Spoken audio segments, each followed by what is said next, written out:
Right now, 11 states and the District of Columbia are sanctuary states. That means their state governments offer support for undocumented immigrants and can restrict local law enforcement from cooperating with federal immigration authorities.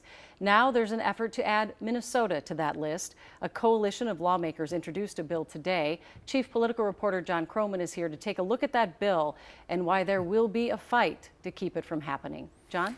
Julie, the supporters of this bill, which is known as the North Star Act, say that law enforcement agencies here should focus on enforcing the state's criminal laws, not using their resources to help ICE find and deport immigrants without documentation.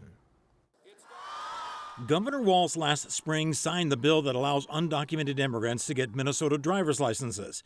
But many immigrants and advocates say in this state they're just one traffic stop away from being turned over to ICE and eventually deported and separated from their families. And no Minnesotan should have to think twice about calling 911 because their car was stolen or their child has a medical emergency. Democrat Omar Fateh is one of the authors of the North Star Act, which would bar local governmental entities from cooperating with ICE when it comes to locating and deporting immigrants living in this country without permission.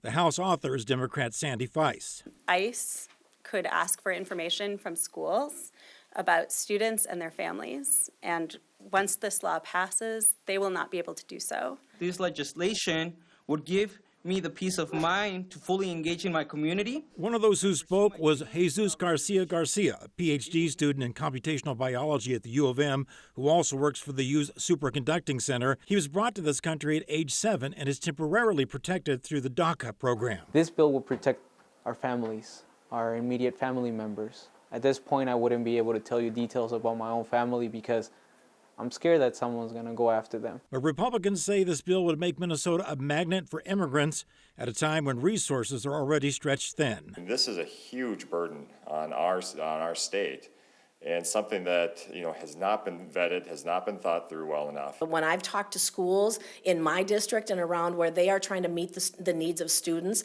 an influx, again, is going to be pressure on our schools, on our health care, on our food shelves. Housing is an issue.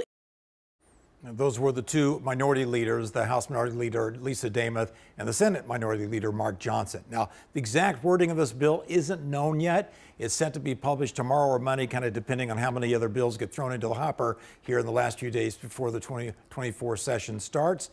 Supporters say they're hopeful they'll have enough votes, but they're not going to guarantee anything just yet. Back to you.